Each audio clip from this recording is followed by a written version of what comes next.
Pemirsa, PT Multipolar Tbk menjadi salah satu pemegang saham PT Bukalapak.com yang baru saja mencatatkan sahamnya di Bursa Efek Indonesia Jumat akhir pekan lalu. Langkah itu sejalan dengan upaya dari salah satu emiten ekosistem LIPO ini untuk menjadi super holding tech atau gabungan dari perusahaan-perusahaan holding di sektor teknologi. Masuknya Multipolar ke Bukalapak menegaskan perseroan fokus menjadi super holding tech yang memiliki berbagai investasi di area teknologi. Kita akan membahas fokus MLPL pada Super Holding Tech bersama CEO PT Multipolar Tbk Adrian Suherman. Selamat pagi Pak Adrian, gimana kabar? Pagi Mas Rudi, baik-baik, gimana kabarnya? Ya, baik juga di sini. Pak Adrian, kita bahas soal langkah dari MLPL ini untuk menjadi Super Holding Tech ini menjadi semakin kuat. Kita tahu bahwa Bukalapak baru IPO Jumat lalu, tapi kemudian MLPL langsung menjadi pemegang saham. Mungkin bisa diceritakan dulu prosesnya seperti apa? Boleh. Jadi pertama-tama saya mau mengucapkan selamat dulu nih ke tim Bukalapak yang berhasil menggalang dana besar ya, 21,9 triliun. Dan ada 96.000 investor tuh yang masuk di sana gitu ya. Jadi sebenarnya strategi dari investment kita di Bukalapak itu adalah bagian ya dari strategi kita di mana kita itu melakukan investasi di perusahaan yang khususnya berbasis teknologi atau digital gitu ya. Ini bisa kita lihat dari Bukalapak dan juga terkait dengan Bukalapak itu sebagai perusahaan yang touch lebih dari 13,5 juta UMKM. Nah, jadi kita sangat senang banget kalau bisa berinvestasi di perusahaan yang memberikan kontribusi ekonomi yang besar ya, khususnya ke perekonomian di Indonesia gitu. Oke, jadi secara umum Anda melihat, MLPL melihat prospek dari Bukalapak sebetulnya seperti apa Pak Adrian? Oh, prospeknya sangat besar sekali karena kita melihat bahwa Indonesian economy itu sebagian besar ditunjang dari sektor UMKM. Ya, jadi dengan masuknya Bukalapak dengan adanya dana yang bisa dipakai untuk pengembangannya ke depan ya, bisa kita menggarap sektor UMKM itu bersama-sama gitu. Jadi ini adalah satu langkah yang bagus sekali gitu ya terkait dengan Bukalapak sendiri untuk bisa kontribusi ya di perkembangan ekonomi di Indonesia. Iya, ini berinvestasi di Bukalapak ini kan menjadi salah satu bagian saja dari mimpi visi besar menjadi super holding tech begitu. Mungkin bisa dijelaskan dulu latar belakang MLPL fokus menjadi super holding tech itu apa alasannya begitu? Karena kalau kita lihat kan sebelum Bukalapak sendiri kan sudah ada beberapa ya, Ruang Guru, OVO, kemudian Klinik Pintar, Karo. Ya. Jadi Multipolar adalah perusahaan investasi yang berfokus di sektor teknologi. Ya, jadi dalam kita mengelola dan mengembangkan ya portfolio digital kita ya, portfolio perusahaan kita ada tiga strategi ya. Di strategi yang pertama itu adalah kita melakukan pendanaan ya terhadap perusahaan yang masih startup ya, jadi pendanaan awal gitu, itu strategi kita pertama. Dan pendanaan itu dilakukan melalui venture capital kita, modal ventura kita, yang namanya adalah Ventura gitu. Dan di strategi pertama ini kita juga melakukan pendanaan tidak hanya di perusahaan-perusahaan yang memerlukan dana di tahap awal, cuman juga di perusahaan yang melakukan yang memerlukan dana di tahap lanjutan. Jadi di pre-IPO atau di IPO. Nah, ini adalah contohnya, ya, adalah perusahaan seperti Bukalapak tersebut. Nah, itu adalah strategi kita yang pertama.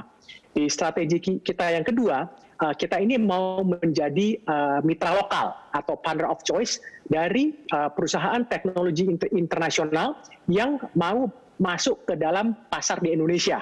Gitu ya.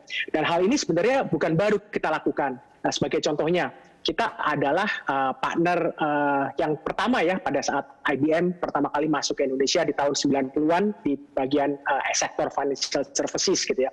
Nah, kita juga menjadi mitra dari perusahaan operator sinema keempat terbesar di dunia pada saat mereka investasi di Indonesia.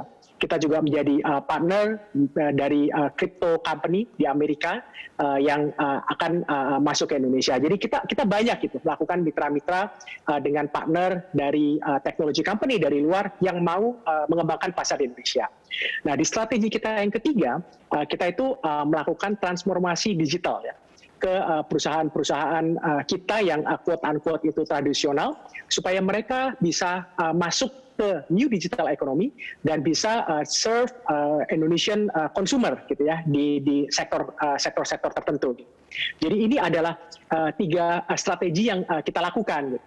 Nah, jadi kita berharap gitu ya, dengan 3 strategi ini kita pertama bisa create shareholder value. Ya, itu yang pertama. Dan yang kedua, saya pikir juga sangat penting adalah bagaimana kita bisa berkontribusi ke ekonomi Indonesia.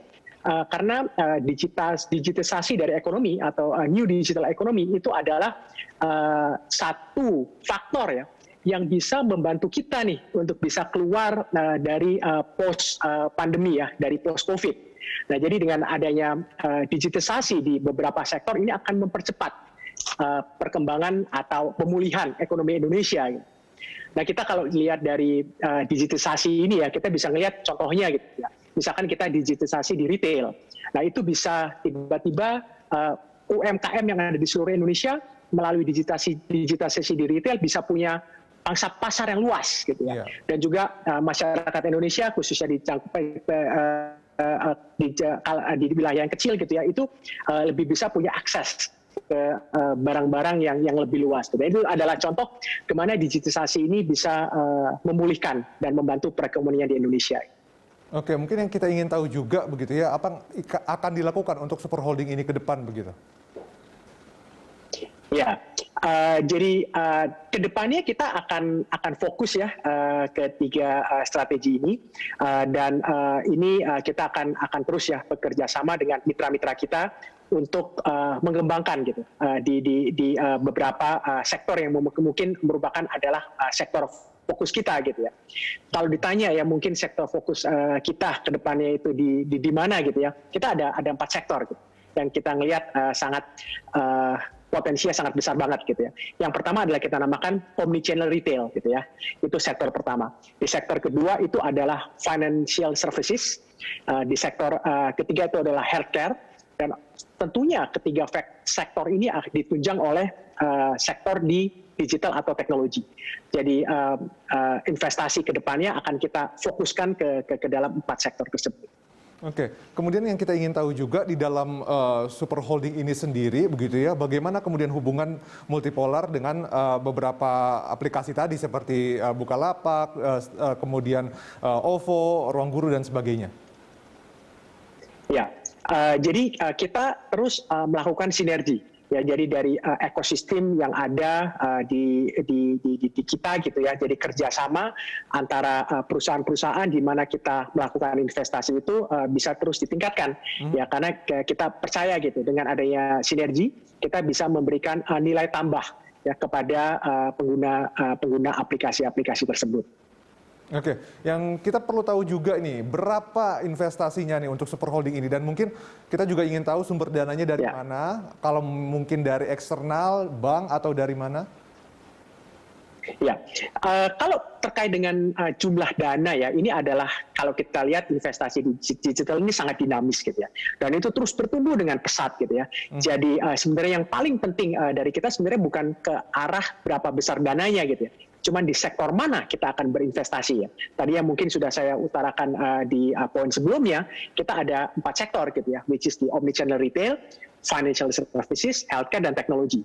Nah, kita terus akan memilih gitu ya, di perusahaan-perusahaan mana kita akan melakukan investasi di sektor tersebut gitu. Jadi itu kalau terkait dengan dana ya. Kalau ditanya tadi ya, mungkin pertanyaan Mas Doni ya, terkait dengan sektor di mana, terkait dengan datangnya pendanaan itu dari mana, kita melihat bahwa sebagian besar pendanaan ini akan datangnya dari balance sheet dari multipolar sendiri gitu ya. Okay. Balance sheet dari multipolar ini menurut saya lumayan kuat ya. Kalau kita ngelihat net asset value dari multipolar itu sendiri, kalau kita ngelihat dari konvensi atau metode tradisional gitu ya, itu mungkin sekitar 16 triliun gitu.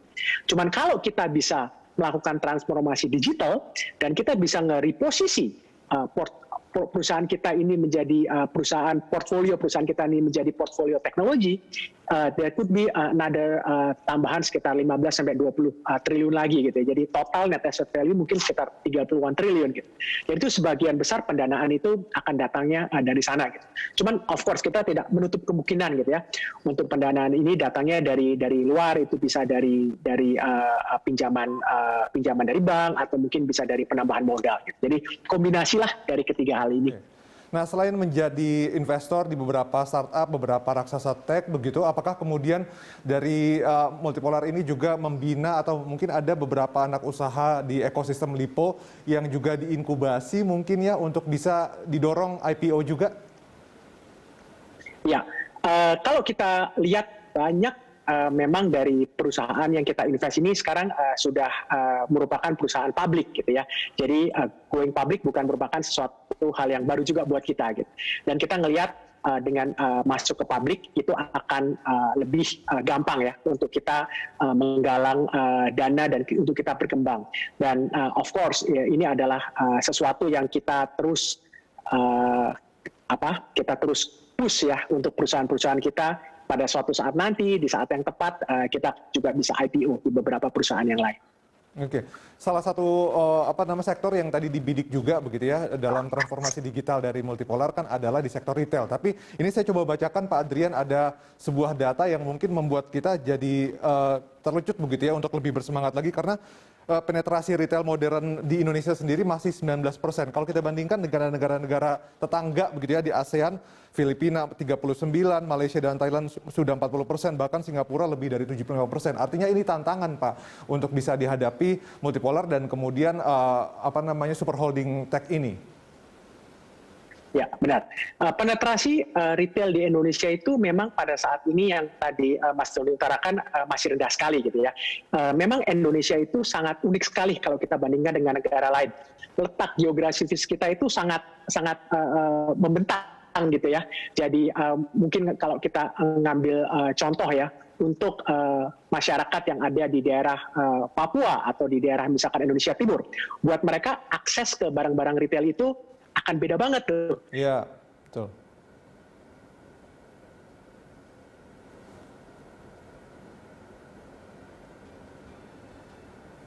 Iya, kita mengalami kendala komunikasi. Kita akan coba lagi untuk berkomunikasi dengan Pak Adrian Suherman. Pak Adrian. Banget. Halo Pak Adrian.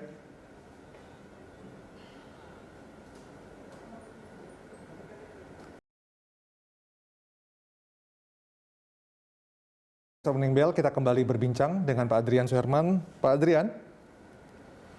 Ya, Mas Doni, sorry tadi keputus ya. Iya, tadi ada kendala komunikasi, kita lanjutkan perbincangan. Ini Pak Adrian, kita masih punya beberapa menit begitu. Mungkin Pak Adrian juga bisa memberikan semacam ini ya, bahwa bagaimana sebetulnya peran dari pemerintah begitu ya, support dan dukungan dari pemerintah untuk mendorong super holding tech ini untuk mengakselerasi transformasi digital di tanah air.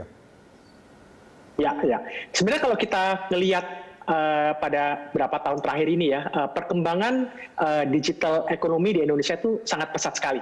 Dan kalau saya lihat ini bukan merupakan suatu kebetulan. Sebenarnya ini adalah hasil ya dari usaha pemerintah memang sudah dilakukan dalam beberapa tahun terakhir ini untuk membantu atau untuk mengembangkan digital ekonomi gitu. Jadi banyak sekali yang sudah dilakukan pemerintah gitu. Pertama kita ngelihat bahwa akses digital itu sekarang sudah masuk ke semua daerah-daerah di Indonesia gitu ya. Jadi ini adalah usaha-usaha yang memang terus dilakukan pemerintah dari beberapa tahun yang lalu gitu. Terus kita lihat juga pemerintah sangat mendukung banget ya dengan iklim investasi di Indonesia. Dan contohnya kemarin pada saat Bukalapak pre-IPO begitu banyaknya gitu minat investor untuk masuk ke sana. Nah ini adalah bukan suatu kebetulan. Ini adalah usaha-usaha pemerintah yang memang sudah dilakukan gitu.